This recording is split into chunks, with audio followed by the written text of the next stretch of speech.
Hello friends, എൻ്റെ പുതിയൊരു വീഡിയോയിലേക്ക് എല്ലാവർക്കും സ്വാഗതം.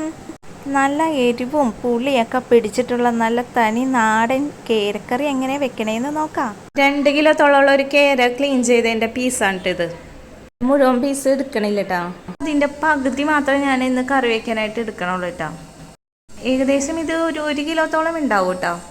ആദ്യം മീൻ കറി വെക്കണേക്കാളും മുന്നേ ഒരു 5-6 പീസ് മീഡിയം ടൈപ്പ് കുടംപുളി നമുക്ക് വെള്ളത്തിലിട്ട് വെക്കാം കേട്ടോ.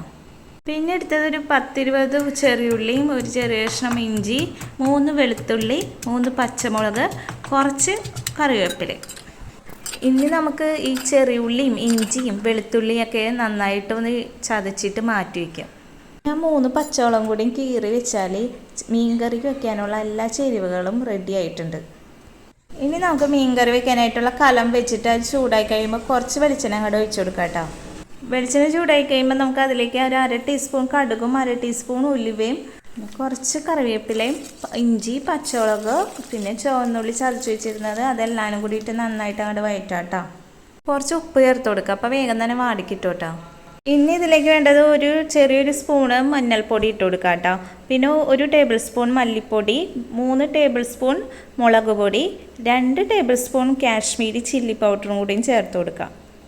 കാശ്മീരി മുളക് പൊടി ചേർത്താൽ ഇനി ഒരു കളർഫുള്ളായിട്ട് നമുക്ക് കിട്ടുള്ളൂ കേട്ടോ കറി. കാശ്മീരി ചില്ലി പൗഡർ മസ്റ്റാണ്, അത് ആരും സ്കിപ്പ് ചെയ്യരുത്, അതെന്തായാലും ചേർത്ത് കൊടുക്കണം കേട്ടോ. ഇനി പൊടി എല്ലാവരും കൂടി നന്നായിട്ട് മിക്സ് ചെയ്തെടുക്കാം. ഇനി ഇതിലേക്ക് നമുക്ക് നേരത്തെ വെള്ളത്തിൽ ഇട്ടിച്ചിരുന്ന കുടംപുളിയില്ലേ അത് ചേർത്ത് കൊടുക്കാം കേട്ടോ. പിന്നെ നമുക്ക് ഇതിനകത്ത് എന്തോരം ചാറൊക്കെ വേണമെന്ന് വെച്ചാൽ അതനുസരിച്ച് വെള്ളം ചേർത്ത് കൊടുക്കാം കേട്ടോ. പിന്നെ ഞാനൊരു 2 ടീസ്പൂൺ ഉപ്പും കൂടി ചേർത്ത് കൊടുത്തിട്ടുണ്ട് കേട്ടോ. മീൻകറിക്കുള്ള ഗ്രേവിയും ചാറ് എല്ലാം റെഡി ആയിട്ടുണ്ട്. അപ്പോൾ ഇത് തിളച്ച് വരുമ്പോഴേക്കും നമുക്ക് കഴുകി വെച്ചിരിക്കണം മീൻ അതിലേക്ക് ഇട്ട് കൊടുക്കാം കേട്ടോ. ഇനി മീനെല്ലാവരും നല്ലോണം ആ ചാറിൽ അവിടെ മുങ്ങിക്കിടക്കണം കേട്ടോ. അപ്പോൾ ഒരു കയ്യിൽ ഉപയോഗിച്ചിട്ട് നമുക്ക് എല്ലാവരും അവിടെ ചാറിലാക്കി വെക്കാം. അപ്പോൾ മീനും ചാറൊക്കെ കൂടി നല്ലോണം അങ്ങോട്ട് മിക്സ് ആയിട്ടുണ്ട്. അപ്പോൾ ഇതിന് കുറച്ച് നേരം മൂടി വെച്ച് സിമ്മിലിട്ട് വേവിച്ചെടുക്കാം കേട്ടോ.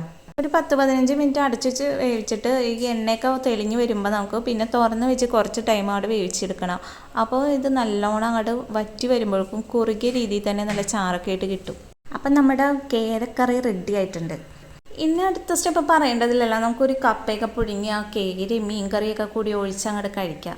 നിങ്ങൾക്ക് ഈ റെസിപ്പി ഇഷ്ടപ്പെട്ടാൽ തീർച്ചയായിട്ടും ട്രൈ ചെയ്ത് നോക്കണം കേട്ടോ. നല്ലൊരു എളുപ്പമുള്ള റെസിപ്പിയാണ്.